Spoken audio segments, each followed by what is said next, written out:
agora Sub40, o programa de entrevistas de Ópera Mundi com Breno Altman. Boa noite a todos e a todas. Hoje é 11 de março de 2021. Começa agora mais uma edição do programa Sub40. Nosso propósito é entrevistar convidados e convidadas que representam uma nova geração de lutadores, pensadores e realizadores. Homens e mulheres de até 40 anos, às vezes um pouquinho mais, que são referências no mundo do trabalho, da cultura e do esporte, das leis, da comunicação e da atividade política. Nossa convidada de hoje é a deputada federal pernambucana Marília Arraes, filiada ao Partido dos Trabalhadores e atualmente chefiando a segunda secretaria da Câmara dos Deputados. Neta do ex-governador Miguel Arraes, lendário personagem da esquerda brasileira, Marília é uma das principais lideranças progressistas do Nordeste. Além das perguntas que serão feitas por mim, nossos espectadores e espectadoras também poderão apresentar questões. Na medida do possível, essas serão encaminhadas à nossa convidada. Basta escrevê-las na área de bate-papo do YouTube ou do Facebook. Boa noite, Marília. Obrigado por atender nosso convite. Boa noite, Breno. Boa noite a todos que estão nos assistindo. É uma alegria conversar com vocês hoje. Como vocês estão vendo, eu estou aqui na função mãe, né? De quem está em casa. Peraí, filha! Desculpa, gente. Como vocês estão vendo, né? Aqui é a vida de muitas mulheres e homens também, alguns que estão em casa trabalhando. E também é a oportunidade de ficar um pouquinho com nossos filhos, né? Fazer que eles participem um pouco. Queria agradecer o convite e dizer que estou muito animada de a gente falar um pouco sobre isso, até porque a virada geracional é algo que a gente tem lutado bastante para concretizar. Marília, nossa primeira pergunta já é uma praxe no programa. Nem precisaria questionar, porque está na cara. Mas você é uma legítima sub-40? Bem, acho que sim, né? Às vezes até pareço um pouco mais velha, talvez pelo comportamento, talvez por estar já desde muito cedo na política, a gente termina ficando mais séria, mas, sem dúvida alguma, ainda sou uma sub-40. Estou com 36 anos. Nascer na família Arraes tornou quase inevitável seu envolvimento com a militância política? Ou você chegou a pensar em outras opções? Conte-nos tua história. Breno, na verdade, nós somos muitos, não é, na família Arraes. Meu avô dizia que, como todo bom nordestino, ele teve somente 10 filhos. Então, só de filhos são 10 e de netos são cerca de 30 e bisnetos outros tantos. Então, somos muitos. Na verdade, o contato com a atividade política é inevitável. Agora, poucos seguiram, né, esse caminho. Eu sou advogada, me formei na Universidade Federal de Pernambuco e durante o curso, minha formação profissional, claro que pensei em outros caminhos. Cheguei a estudar para o concurso do Instituto Rio Branco, fiz estágio no escritório de advocacia, em órgãos públicos, mas tomei a decisão de seguir na vida pública, disputar a eleição e nisso estou há cerca de 13 anos. Mas você, quando estava na universidade, na Faculdade de Direito, você participou do movimento estudantil? Sua primeira experiência foi no movimento estudantil? Não foi a primeira experiência, porque eu já participava de atividades partidárias e da política macro, de uma maneira geral. Mas realmente participar do movimento estudantil foi inevitável. E, na época, nós tínhamos o diretório acadêmico mais atuante do Nordeste. Então, foi realmente uma boa experiência. Nós tínhamos vários embates e a Faculdade de Direito do Recife foi celeiro de várias lideranças políticas, né? Inclusive o próprio Miguel Arraes, Castro Alves, Joaquim Nabuco, Tobias Barreto, todos eles são ex-alunos e várias discussões importantes aconteceram lá. Como é que era o ambiente na família Reis? A política era o prato de todos os dias? Como era a convivência com seu avô? Eu fui a primeira neta mulher, né? E ele, assim, era muito apaixonado pelas mulheres. Ele tinha uma mãe muito forte, que tinha um papel de liderança muito grande, até na própria região, dentro da família. Então, ele era muito fã das mulheres e talvez por isso eu tinha tido essa proximidade tão grande com ele. E afinidade mesmo, né? A gente termina tendo afinidade mais com alguns netos, alguns familiares. Então, a gente sempre foi muito próximo, e isso. Só um minuto, filha, você vai deixar o nome da entrevista, tá certo? É sério, viu? Tá bom? Desculpa, gente. Então, não era que isso fosse obrigatório, mas havia uma participação, principalmente pelo momento em que eu nasci, né? Na época da redemocratização, nasci em 1984, e foi uma época em que fazia pouco tempo que a família tinha voltado do exílio, havia várias disputas partidárias, inclusive, que meu avô enfrentava dentro do antigo MDB, né, na época que havia só MDB e Arena. Então, o assunto era constante, a atividade política, atividades, eventos e tudo. Então, isso fazia parte do nosso dia a dia. Os mais novos já não participaram tanto assim quanto nós, mas era algo que fazia parte, né?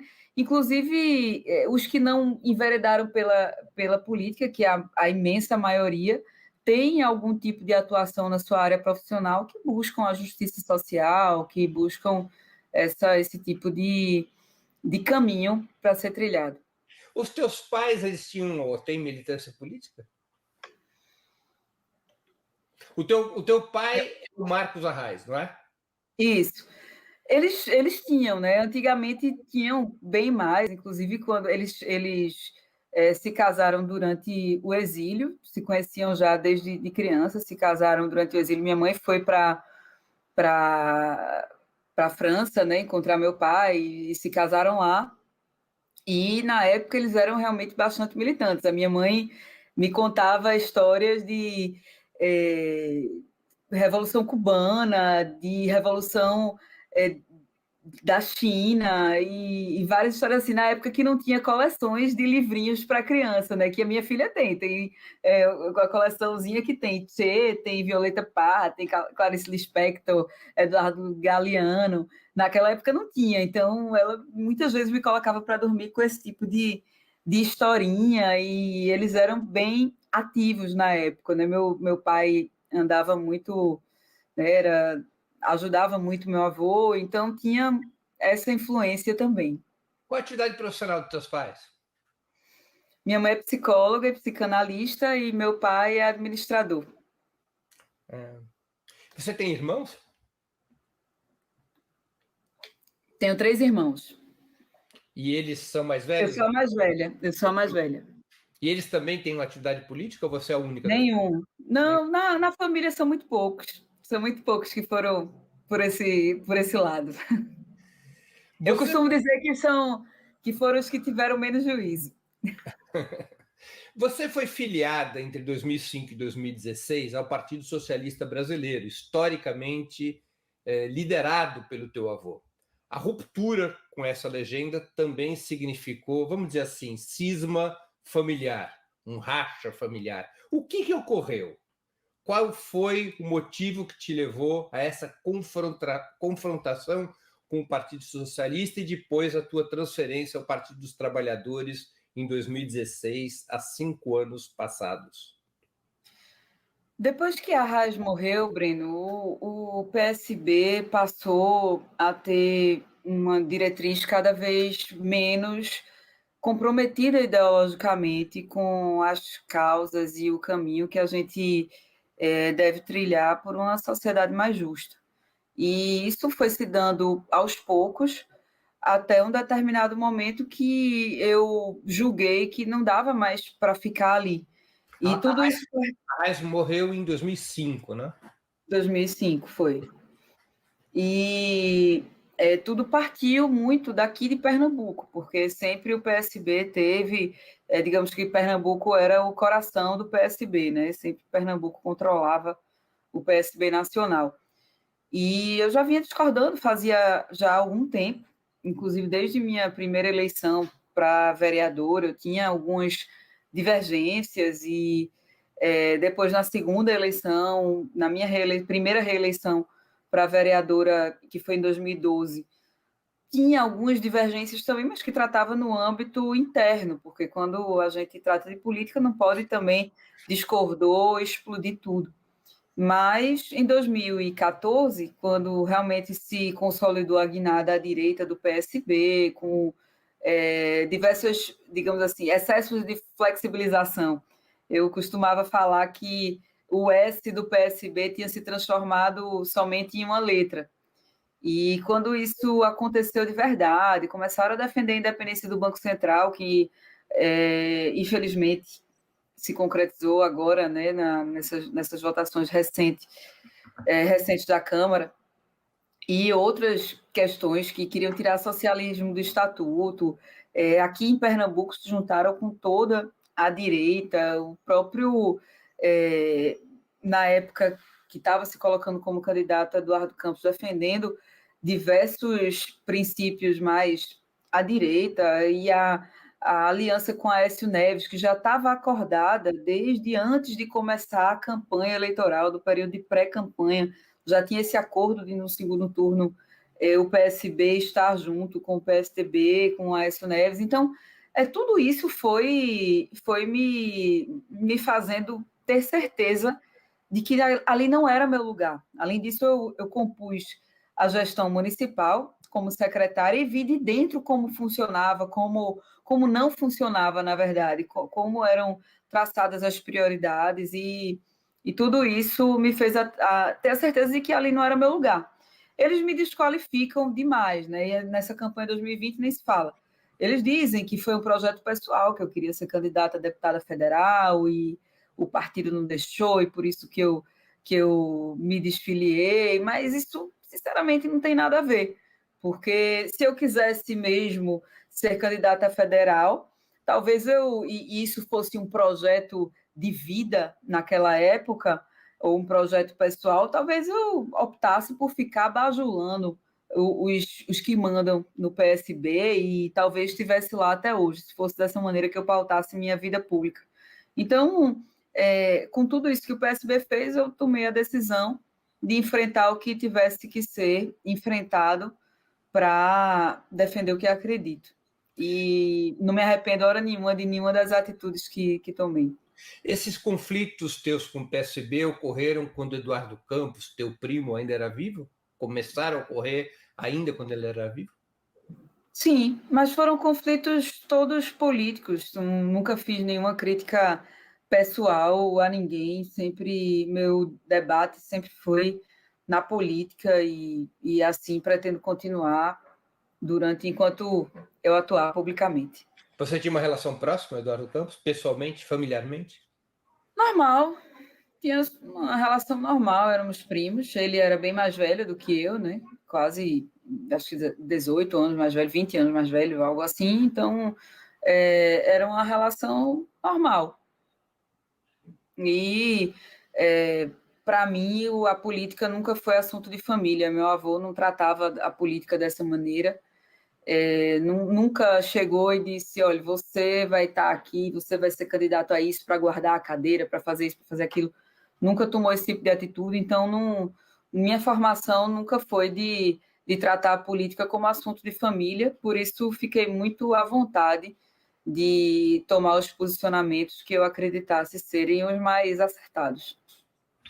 Você mesma comentou a disputa das eleições municipais contra teu primo em segundo grau, né, o filho de Eduardo Campos, João Campos. O PT, até aquele momento, compunha o governo Paulo Câmara, depois saiu. Você acha que o conflito com o PSB do estado de Pernambuco é insanável? Na verdade, Breno, há um rompimento de PT e PSB desde 2012. Em 2018, o PSB, quando viu que ia perder a eleição aqui em Pernambuco, fez de tudo, virou a chave da direita que eles vinham há tanto tempo, e foi de repente assim, porque eu não vi o PSB se manifestar, por exemplo, quando o presidente Lula foi preso. Eu estava lá em São Bernardo. O que é que o PSB fez? Não fez nada, disse que a justiça fosse feita, divulgou uma nota muito seca, dizendo que a justiça deveria ser feita, que não se questionava a justiça, mas que coisa e tal, um negócio totalmente abstrato. E até então éramos oposição. E de repente o PSB começou a fazer Lula livre e buscar o presidente Lula quando viu que a gente ia ganhar a eleição aqui em Pernambuco e teve interesse em retirar a nossa candidatura. E o foi algo PSB assim. apoiou o impeachment da Dilma em 2016, né? O PSB apoiou a Aécio Neves no segundo turno de 2014, apoiou e articulou o impeachment da presidenta Dilma em 2016. O PSB fez a campanha de 2016 esculachando o PT, dizendo que tudo era culpa do PT, falando tudo que não prestava da presidenta Dilma, e seguiu assim durante um bom tempo. Em 2018, como falei, até a prisão do presidente Lula também não se manifestaram em nada nesse sentido, sequer lamentar ou qualquer coisa assim. E quando foi chegando perto da eleição, que eles viram que iam perder a eleição, começaram a fazer gestos para o PT. E ofereceram a neutralidade, porque não tiveram força para entregar o tempo de TVA a Haddad. Receberam o apoio de Lula aqui em Pernambuco, porque é importantíssimo frisar, muita gente do Sul e Sudeste não entende a conjuntura política daqui, ou pelo menos o que estava acontecendo em 2018. Não foi um favor o governador, o PSB, apoiar o presidente Lula. O presidente Lula aqui, se ninguém fizesse campanha, tinha 70% das intenções de voto, tinha mais de 60% dos eleitores que diziam que votavam em quem o presidente Lula indicasse. Então, na verdade, quem precisava do presidente Lula naquela eleição eram os governadores, os candidatos a governador do Nordeste. Então, o PSB ofereceu a neutralidade em troca da retirada da nossa candidatura, e também houve um entendimento com o PCdoB naquela época, porque a presidenta nacional do PCdoB vice, era na época candidata a vice do atual governador. Então, houve toda essa conjuntura na indicação do PCdoB para vice de Haddad e tudo. Tudo isso aconteceu para que a nossa candidatura fosse retirada. E eu acho que a gente estaria numa situação melhor com outro governo do Estado para o PT, para defender o PT, para eleger mais deputados federais, mas passou. A gente disputou 2020 e eu acho que tem que olhar agora para 2022, principalmente com a boa notícia que a gente teve nos últimos dias. Você tem denunciado o governo do PSB em Pernambuco como um governo coronelista, como um novo coronelismo, como uma nova oligarquia. A disputa eleitoral de 2020 foi muito dura, não é? Qual é o teu balanço dessa disputa? A disputa para a Prefeitura de Recife? Foi uma disputa em que eu, sinceramente, e até pessoas bem mais velhas do que eu, dizem que nunca viram no Recife tanta baixaria como foi feita contra mim. Se Bolsonaro usou de fake news na eleição de 2018, fake news disparadas por WhatsApp, aqui o PSB usou de fake news, de fundamentalismo, colocando religião no meio e tudo mais, usou tudo isso na TV.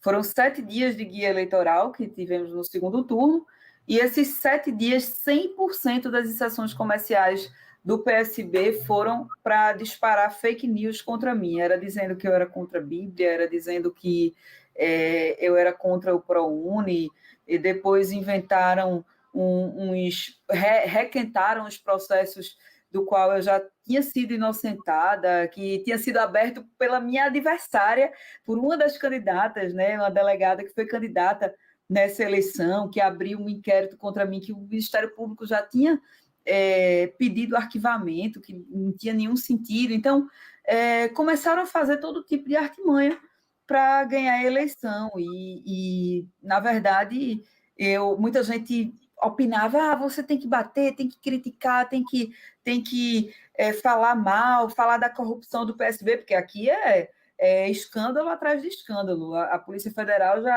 já teve 7 ou 8 vezes na prefeitura por conta de má gestão em relação à Covid. São milhões mal utilizados, questionados pela Justiça, pelo Tribunal de Contas.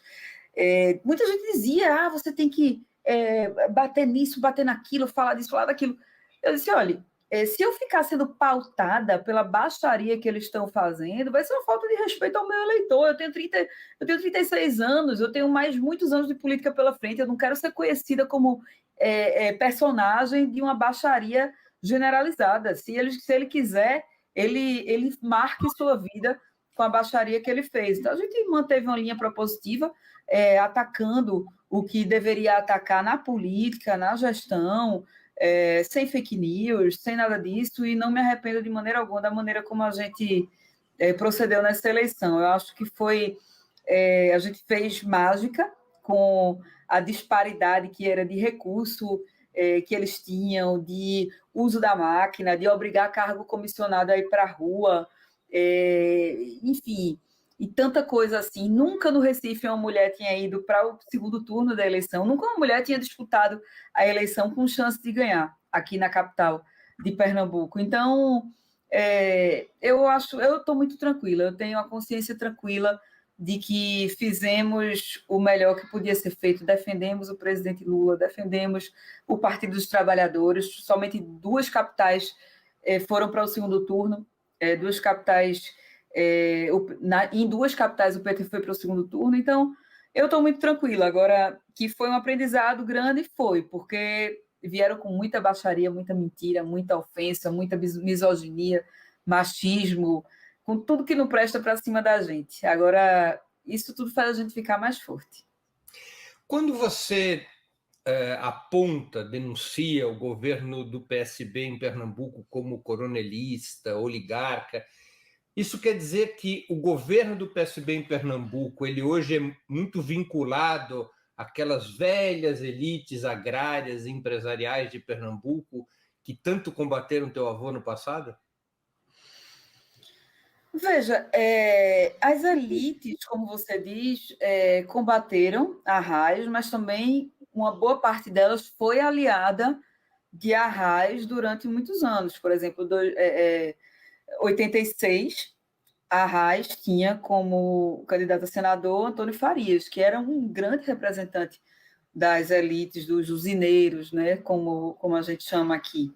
Então, na verdade, Arraes sempre buscou dividir as elites, trazendo parte delas para junto dele e fazendo um diálogo que procurasse inserir a todos. Então, na verdade, hoje o grupo que está com o PSB é uma miscelânea, porque não há comprometimento ideológico, há interesses e negociação de cargos, de espaços, de diversas coisas. Não há nenhuma lógica ideológica ou política no que há com o PSB, no que há de construção com o PSB. Você é apenas a 4ª mulher eleita por Pernambuco para a Câmara dos Deputados em toda a história. Pernambuco nunca teve uma governadora mulher, nunca teve uma senadora mulher, e Recife nunca teve uma prefeita mulher. A luta contra a oligarquia em Pernambuco é também um combate ao machismo?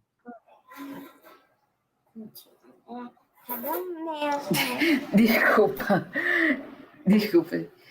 Peça para a Maria Rita pegar, tá ali naquele lugar, na estante, ali no corredor. Você quer que eu repita a pergunta? Não, eu escutei, que eu estava escutando ela falar aqui também. Sem dúvida, é um combate ao machismo permanente que a gente vive aqui, e a pouca presença de mulheres na política retrata isso também. Quando eu me elegi vereadora, não faz tanto tempo assim, foi em 2008, não tinha sequer banheiro para as vereadoras na Câmara, porque quase não tinha vereadora. Eu acho que eu fui a décima, eu fui a 11ª vereadora na história da cidade, em 39 que compõem a Câmara. Então, normalmente, quando tinha uma vereadora, era uma ou duas. A gente, na época, fez a maior bancada de mulheres, que eram 3 mulheres em 39. Então, aqui a presença de mulheres é muito pouca. É como se fosse assim, estranho ver uma mulher na política. E, às vezes, assim, olham as mulheres que estão na política e confundem as mulheres, que são tão poucas que acham que é uma luta constante, inclusive diante da organização social que a gente tem, né? Porque, como se sabe, a sociedade é estruturada em cima do patriarcado, né? Então, além das questões regionais, das dificuldades regionais que a gente tem, do preconceito, da misoginia, existe a própria questão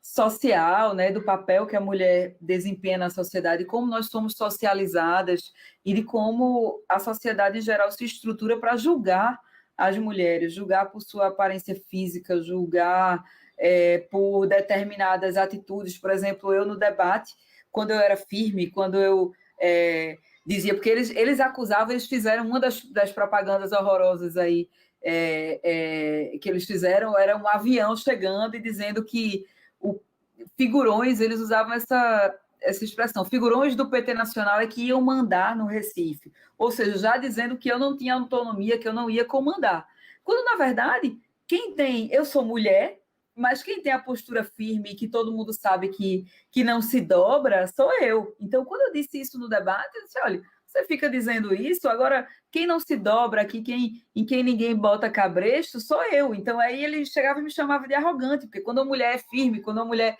age dessa maneira, ela é tudo, ela é arrogante, ela é louca, ela é grossa, e tudo isso que a gente enfrenta no dia a dia. Então, é uma luta constante em todo canto. Aqui é mais difícil, por conta justamente dessa pouca presença das mulheres. Agora, o Congresso é um ambiente bastante difícil para as mulheres também, sem dúvida alguma.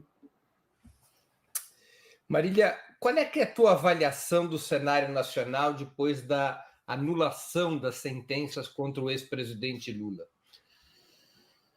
Eu acho que a gente estava carente de notícias boas, né? A gente estava precisando de notícias boas diante de tanto desmonte que a gente viu nos últimos tempos. Agora é preciso ficar de olhos bem abertos, porque tem que exigir e falar sobre, ao menos falar sobre a suspeição de Moro, né? Como assim? Vamos salvar Moro com isso? O que é que está acontecendo?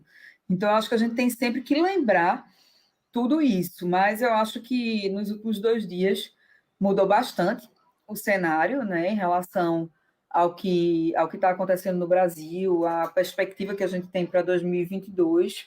Acho que o próprio mercado pode mudar seu direcionamento e enxergar na eleição do presidente Lula uma oportunidade de a gente ter uma retomada econômica real aqui, apesar de que, como meu avô Arraes dizia, cada ano de desmonte neoliberal demanda 4, 5, 6, 7, 10 anos de governo progressista para recuperar, para correr atrás desse tempo perdido. Mas eu acho que a gente tem chance de fazer muito debate bom e importante e colocando o presidente Lula agora na disputa. Você defende, portanto, que ele seja o candidato do PT e da esquerda para 2022? Sem dúvida alguma, sem dúvida alguma. É o melhor candidato, é quem já mostrou que tem condições de gerir, tanto administrativamente quanto politicamente, o Brasil na crise que a gente está vivendo, tanto crise econômica quanto crise política também. Na esquerda é quem tem mais chance de derrotar Bolsonaro. Então, sem dúvida alguma, aliás, na esquerda não, de todos os candidatos, é quem tem mais chance de derrotar Bolsonaro. Então, eu acho que é uma grande oportunidade para o país ter o presidente Lula como presidente novamente. Vou te fazer uma pergunta delicada. Teu nome é forte para disputar o governo pernambucano nas próximas eleições. Mas se o PT decidir buscar uma aliança nacional com o PSB, e a exigência desse partido for uma chapa unitária para o governo estadual, você desistiria da sua candidatura? Veja, hoje eu não me coloco como candidata ao governo, Breno, porque é por uma razão simples. Não dá para a gente ir atrás de uma aventura. A partir do momento que a gente chega no patamar de representatividade política que nós chegamos aqui, tem que ter bastante responsabilidade com isso, com esse capital político. Então, aqui, enquanto oposição ao PSB, que apesar de termos perdido eleitoralmente essa eleição, me tornei um dos principais nomes de oposição ao PSB, mas a gente só tem condições de derrotar localmente o PSB se for com uma aliança de PT e centro. Sem isso, fica muito difícil com o tamanho de poder que o PSB construiu, repito, como disse agora há pouco, sem nenhuma base ideológica, mas baseado em fisiologismo, em tomar lá da cá, em tudo isso que acontece. Então, de buscar perseguir adversários, de buscar cercar de toda maneira adversários, oferecendo cargos, oferecendo espaços e tudo isso. Então, construíram, infelizmente, uma estrutura de poder muito grande, e é preciso de uma frente ampla para derrotar o PSB aqui. Então, minha luta agora é para que haja uma unidade das oposições para derrotar o PSB. E, independentemente de quem seja o nome, acho que a minha posição política é essa. E quero ajudar o presidente Lula, me colocar à disposição do presidente Lula para que ele seja presidente da República. Não acho, sinceramente, acho praticamente impossível, apesar de que impossível não é um termo que se usa na política, acho muito complicado o PSB declarar um apoio formal, dar um tempo de TV nacional ao presidente Lula para a disputa. Por exemplo, será que Márcio França aí em São Paulo, vocês paulistas que estão me assistindo, Márcio França em São Paulo vai fazer campanha para Lula? Quem mais? O PSB do Rio Grande do Sul, Beto Albuquerque, vai fazer campanha para Lula, vocês gaúchos que estão me assistindo. Então, no Sul em geral, o PSB vai fazer campanha para Lula? Não vai. Então, não é assim tão simples essa equação. Agora, será que o PT ou o presidente Lula vai querer de novo um apoio desse só para beneficiar? Porque um apoio aqui, uma aliança aqui do PT com o PSB não ia fazer diferença para o presidente Lula, não ia mudar a aceitação que o presidente Lula tem, talvez até fosse piorar, porque o PSB aqui sofre um desgaste grande. Então, ia ajudar, a figura do presidente Lula ia ajudar na eleição do PSB, em troca de quê, nacionalmente? É isso que eu queria saber. Então, eu perguntei, o PSB vai dar o tempo de televisão? Com a postura aí de metade do partido ser anti-PT, de se posicionar contra o PT, ser anti-PT. O PSB não consegue dar o tempo de TV. Se o PSB conseguisse dar o tempo de TV, dar o apoio do PSB em São Paulo, dar o apoio do PSB no sul do país, acho que deveriam conversar sim. Agora, sem isso, não acho que valesse a pena para o PT. Como é que você imagina que deveria ser a aliança, se é que deveria ter alguma aliança para a disputa presidencial de 2022 ao redor do ex-presidente Lula? Mais amplo possível. Eu acho que tem que ser uma aliança ampla contra o fascismo, contra Bolsonaro, contra o desmonte todo que nós estamos vivendo. Eu acho que tem que ser uma frente o mais ampla que nós conseguirmos construir. Agora, você vê com pessimismo a possibilidade de uma aliança com o PSB.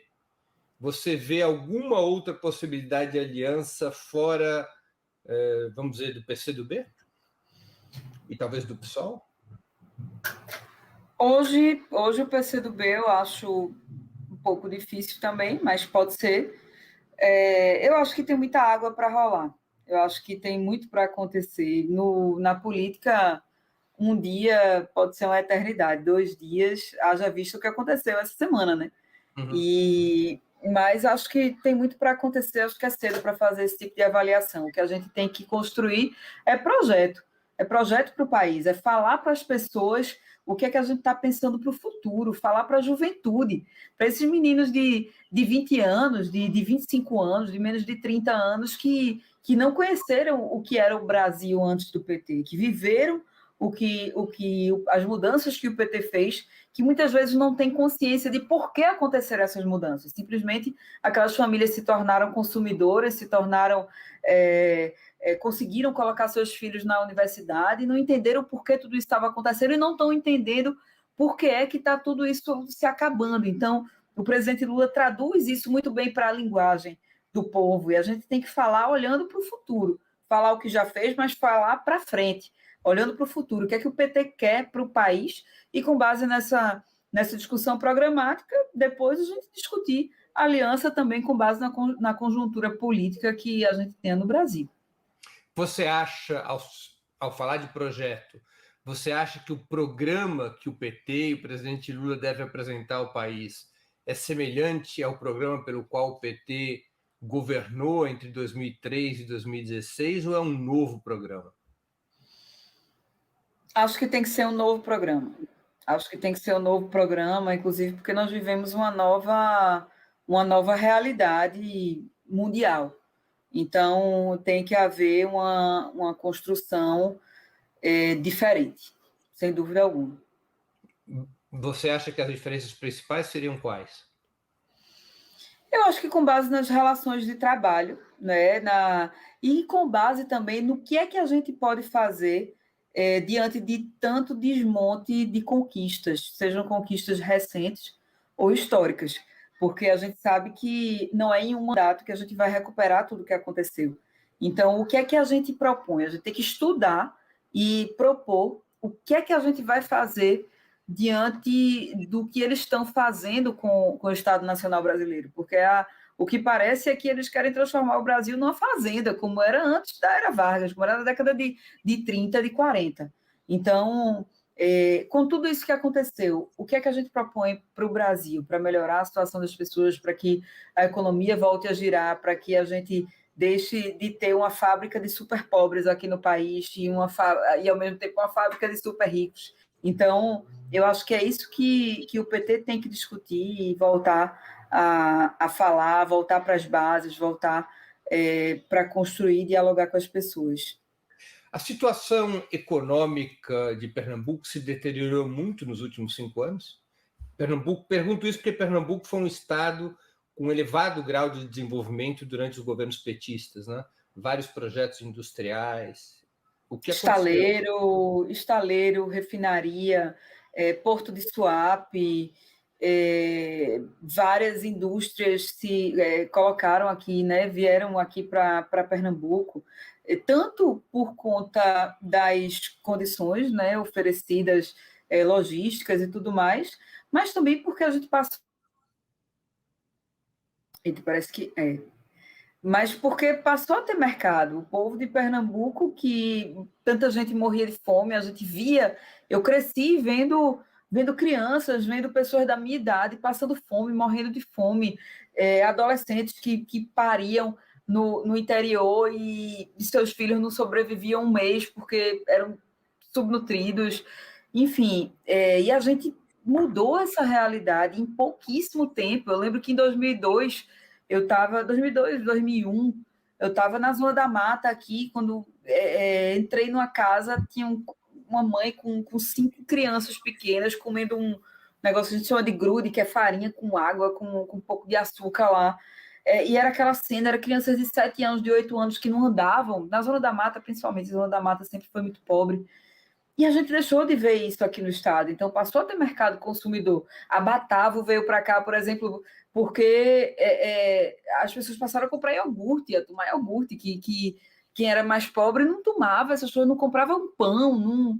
Então, Pernambuco mudou bastante, e também pelas condições de infraestrutura, devido aos investimentos do governo federal, em infraestrutura, em obras como existiram. Então, realmente, a situação econômica de Pernambuco mudou bastante.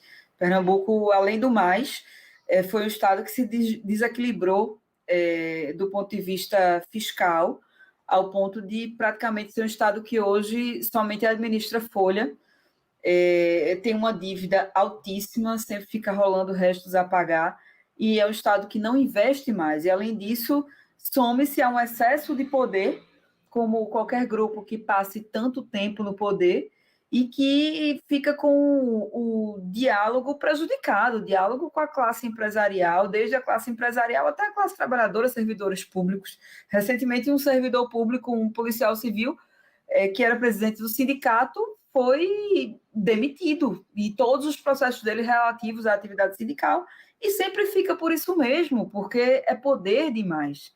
Então, sem dúvida alguma, nossa situação é bastante difícil, seja pela incompetência, pela inércia do governo do Estado e também pela falta de política de combate às desigualdades regionais que há desde o governo Temer. E a pandemia em Pernambuco? Marília, qual é o balanço que você faz? Sinceramente, Breno, eu acho que há uma falta de planejamento no que fazer. O Recife, por exemplo, abriu 7 hospitais de campanha, tiveram vários escândalos de mau uso do dinheiro público em relação à Covid. Esses hospitais de campanha foram desmontados, e o que a gente vê que também há, e principalmente nos últimos tempos, uma falta d'água terrível. Pernambuco é um estado que está sem água. A região metropolitana nem se fala, tá? Tem bairros que estão sofrendo racionamento ao ponto de a água chegar uma vez ao mês, 2 vezes ao mês. Então, tudo isso agrava mais ainda a situação da pandemia.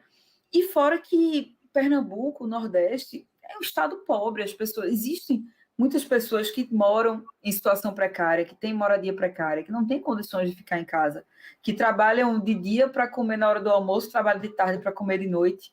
Então, essas são questões que impossibilitam um lockdown de verdade. E fora isso, não tem nenhuma atitude concreta do governo do Estado. O que a gente tem visto são medidas para dar uma satisfação. Por exemplo, a primeira medida agora com essa segunda onda foi lockdown, toque de recolher, à noite. E, enquanto isso, as empresas de ônibus com entre 30% e 50% da frota na garagem. E as pessoas se amontoando no transporte coletivo, passagem aumentando, enfim, tudo como se fosse uma atrapalhada atrás da outra. A PEC emergencial, qual é o teu balanço sobre ela e quais as consequências sobre Pernambuco? Por sinal, está tendo votação aqui. Deixa eu dar uma olhadinha que meu telefone tocou e eu não olhei a situação aqui que estava. Só um minutinho. Veja bem, nós estamos questionando, né, claro, diversos pontos da PEC, principalmente em relação ao valor do auxílio, que não é suficiente na situação em que a gente encontra de necessidade de restrição, de lockdown, de tudo como a gente se encontra, não é suficiente esse valor que estão propondo. Então, nós não aceitamos uma proposta que seja menos de R$600, e também de todas as medidas de arroxo para os servidores públicos. Então, é isso que está girando, é nisso que está girando toda essa nossa discussão, né, nesse segundo dia de votação. Deixa eu te ler aqui uma pergunta de uma espectadora nossa, da Ana Carolina Vasconcelos. Marília, num possível próximo governo de Lula, qual a centralidade você acha que assumiria a disputa de consciência, uma vez que muitos não se mobilizaram para a defesa dos direitos? Repete o comecinho. Num possível próximo governo de Lula, qual a centralidade que você acha que assumiria ou que deveria assumir a disputa de consciência? Em que sentido a centralidade? Eu acho que a pergunta aqui diz respeito a uma avaliação que se faz de que os governos de Lula e Dilma elevaram muito o padrão de consumo e de renda, mas não trabalharam o suficiente, o PT idem, para elevar o grau de consciência e organização dos trabalhadores para defender aquele projeto. A gente deveria ter sido aí 10% bolivariano do que nos acusam, né?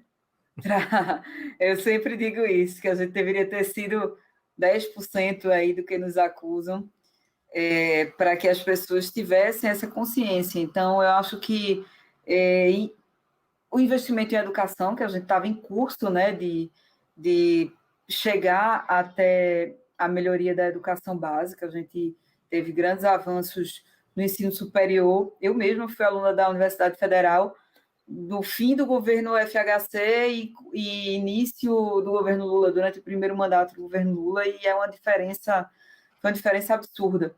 Mas faltou trabalhar a educação básica, faltou trabalhar a consciência das pessoas de por que é que isso estava acontecendo, o que é tudo aquilo. E faltou a gente permanecer nos núcleos de base, porque tinha que se manter aquele trabalho, não é porque você está na gestão que você sai da militância, sai do dia a dia, sai deixa de... Enfim, claro que se manteve, mas eu acho que a gente deveria ter feito um trabalho mais efetivo nisso. Então, que a gente, num próximo governo progressista, espero eu, do presidente Lula, que a gente tenha, que a gente foque nessa questão, tanto em fazer que as pessoas possam consumir, tenham mais oportunidades, mas também que tenham essa consciência do que fazer e, enfim, do que aconteceu. É isso que você diz de ser pelo menos 10% bolivariana. É isso aí. Marília, deixa eu aqui te passar para uma outra pergunta.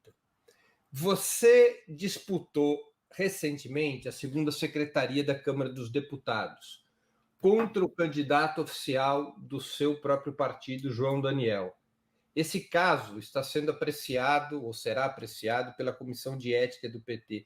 Você acha que fez uma opção correta ou equivocada em se lançar avulsamente? Acho que fiz a opção correta. Eu não tenho... Aliás, de todas as atitudes que eu já tomei, inclusive essas que foram mais polêmicas, mais drásticas, não me arrependo de nenhuma delas. Muitas vezes, Breno, as pessoas que estão de fora do parlamento não entendem qual é a dinâmica que o parlamento tem. Antes dessa eleição para a mesa diretora, salvo engano, a gente estava tentando pesquisar isso, mas tenho quase certeza de que todas, se não quase todas, as mulheres que compuseram um dia a mesa diretora foram candidatas avulsas. É muito difícil você articular uma candidatura oficial, digamos assim, do partido. Não é impossível, lógico, mas muitas vezes para a gente fazer essas viradas geracionais, fazer essa renovação como a gente acha que deve ser feita, é preciso tomar determinadas atitudes que muitas vezes não agradam a todo mundo. Acho que essa é uma dinâmica do parlamento, é algo normal. Agora, quando homens tomam atitudes para ocupar espaços que estavam acordados para serem de outras pessoas, mulheres ou homens, todo mundo acha normal, diz, é assim mesmo, é o jogo e tudo. Agora, quando uma mulher faz isso, é desobediente, é insubordinada, é isso, é aquilo. Eu acho que tomei a atitude correta, inclusive porque havia um acordo dentro da bancada, foi chamada uma votação, quero até deixar bem claro tudo isso, foi chamada uma votação. Na hora da votação da mesa, na hora do início, né, da eleição, a eleição estava marcada para iniciar às 10 da manhã, foi chamada uma reunião da bancada para as 9 da manhã, houve uma votação dentro da bancada, e foram 22 votos a favor de meu nome, para ser a indicação oficial, e 24 votos para indicar o companheiro João Daniel. Então, eu não ia deixar abrir mão de disputar, porque foi mudada faltando 10 minutos para a eleição. E acho que isso é algo que é normal dentro do parlamento. Começaram, enfim, houve vários boatos de que eu estaria me articulando com bolsonaristas e tudo, não teve nada a ver. Apesar de eu achar que ideologicamente Baleia Rossi e Arthur Lira não diferiam muito, né? Ideologicamente, acho que quem está me escutando também acha que não diferiam muito. Estive desde o início no bloco com Baleia Rossi, insisti para que na bancada a gente declarasse apoio mais cedo à candidatura de Baleia Rossi, inclusive para fazer toda a negociação de espaço no bloco. E tudo isso, nunca coloquei nenhuma dúvida em relação ao meu posicionamento para a presidência da Câmara. Tanto é que foi eleita com 24 votos de diferença. Arthur Lira teve 300 votos, 302 votos. Então, se realmente fosse o esforço da base bolsonarista, eu teria sido eleita em primeiro turno, não teria sido uma diferença tão pouca. Houve mesmo, me articulei na Câmara, tenho boa relação na Câmara, e eu acho que isso passou, é olhar para frente. Infelizmente, no PT houve me colocaram na comissão de ética. Eu acho isso muito lamentável, muito lamentável, até porque isso foi feito num sábado, eu fiquei sabendo pela imprensa. E no Dia da Mulher, eu tive que dar todas as entrevistas que eu dei na imprensa, explicando isso. Uma coisa que eu não sei nem explicar, porque eu não fui informada, não fui notificada ainda. Tive que falar sobre isso em todas as entrevistas que eu dei. Acho isso lamentável, mas quero dizer que isso foi um movimento de bancada. A gente tem esse movimento de renovação, de rodízio de espaços, e estou muito tranquila em relação ao que fiz. O PT está representado na mesa com a nossa atuação e vou continuar defendendo o PT. Existe muito boato aí, e a Marília vai sair do PT, o clima no PT está ruim. Não existe isso de clima. Não, o presidente Lula jamais me ligou para dizer não dispute a eleição de mesa, jamais me ligou para dizer que queria minha expulsão ou reclamar de qualquer coisa desse tipo. O clima está muito bom entre nossos colegas, principalmente dentro da nossa corrente. Então, tudo isso é boato e tentativa de desgastar, muitas vezes até isso provocado por fogo amigo, mas acho que é muito mais da oposição ao PT, porque viu que nós somos um quadro novo, que se destacou no país na outra eleição e quer causar esse desgaste. Estou muito tranquila, continuo no PT e represento as mulheres na mesa diretora da Câmara. Marília, a gente está chegando ao finalzinho da entrevista. Eu vou te fazer agora umas perguntas ping-pong, como se diz no jornalismo. Prato preferido? Sou boa de garfo, viu? Sou boa de garfo. Eu gosto muito. Eu gosto de buchada, eu gosto de cozido, eu gosto de tanta coisa. Eu gosto de bode, de carneiro, enfim, essas comidas daqui do Nordeste. Gosto de cuscuz. Cuscuz é o mais fácil deles. Você não vê muita possibilidade de você se tornar proximamente uma vegana ou uma vegetariana pelos pratos que você gosta? Não. Não tenho em mente, não. Time de futebol? Sou do esporte. Um livro inesquecível? Um livro o quê? Desculpa, cortou. Um livro inesquecível? Tem um livro chamado Pós-Guerra, que eu já li e durante a pandemia reli, que ficou bastante marcado pela atualidade dele. E tem um livro escrito por Miguel Arraes durante o exílio, que eu li aos, 18 anos, reli durante o golpe de 2016 e reli agora, e é impressionante como a descrição que ele faz da estrutura social brasileira, de como as elites se comportam. Ele faz uma análise desde que os europeus chegaram aqui até o golpe militar. E quando você vai ler, parece que a gente está falando do dia da atualidade. Então, eu gosto muito desse tipo de leitura. Qual é o título do seu avô? Eita, desculpa, nem disse o título. É O Brasil, o Povo e o Poder. Ele foi publicado pela primeira vez em francês, porque era proibido, né, na época da ditadura. Não foi aqui no Brasil, ele editou em francês e tem hoje em dia em português. Inclusive, numa das edições, o prefácio foi escrito por mim.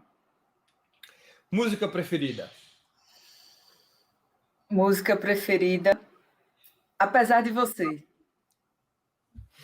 Filme marcante?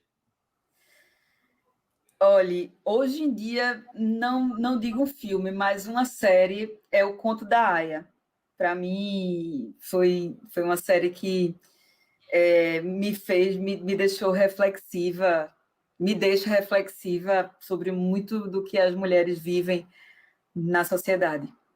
Baseado no livro, né, da Margaret Atwood. Eu li o livro, mas a série, na verdade, a série retrata o livro na primeira temporada, depois vai além, né?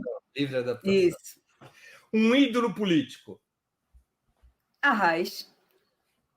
Imaginei. Eu espero... Enfim, né? Tem outras pessoas, mas Arraes, sem dúvida alguma, foi com quem eu convivi, né? Escutar a história de quem ajudou a construí-la é muito bom, então não tem como deixar de ser Arraes. Curiosidade, quem era o ídolo político de Miguel Arraes? Mao Tse-tung. Mao Tse-tung. Assim, pelo menos eu nunca fiz essa pergunta a ele, literalmente, mas pelo que eu sentia e que ele falava e tudo, era Mao Tse-tung. Ele era muito fã de Mao. Um evento histórico do qual você gostaria de ter participado? Conquista do voto feminino. No Brasil? Em 32? No Brasil. Fez aniversário recentemente. Marília, queria te agradecer muitíssimo pelo teu tempo, pela tua entrevista. Tenho certeza que foi uma ótima oportunidade para os nossos espectadores conhecerem um pouco mais da tua trajetória, das tuas ideias, dos teus desafios. Obrigadíssimo por teu tempo e por tua inteligência e simpatia em nos responder, inclusive as perguntas mais delicadas. Ou se isso é pergunta delicada, vocês não sabem as perguntas que eu respondo na minha vida, não, ao longo da minha vida, não. Queria agradecer a você, Breno, a oportunidade, pedir desculpas a vocês que estão nos assistindo pelas interrupções que houve aqui, mas eu acho que faz parte. Inclusive, quando eu vou dar entrevista, ela fica querendo aparecer também, fica querendo falar muitas vezes. Queria agradecer aqui a audiência de vocês, chamar todo mundo para nos seguirem nas redes sociais, Marília Arraes, no Instagram, no Twitter, no Facebook, compartilha os posicionamentos da gente. Acho que a gente está com a chance de viver uma primavera de esperança aqui no Brasil, com essa volta dos direitos políticos do presidente Lula, e espero estar à disposição para participar dessa construção, sem dúvida alguma. Um grande abraço para vocês, foi ótimo participar do programa com vocês e até a próxima. Encerramos assim mais uma edição do programa Sub-40.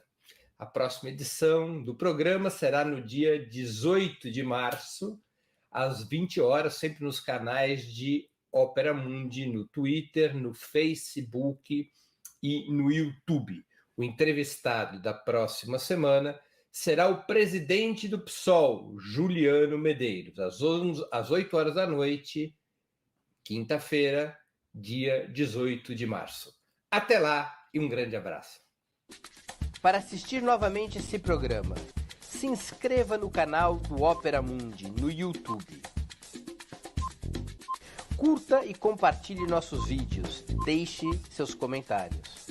O jornalismo de Ópera Mundi é mantido com o seu apoio. Faça uma assinatura solidária em www.operamundi.com.br. Com um pequeno valor mensal, você nos ajuda no desenvolvimento de um jornalismo independente e de qualidade.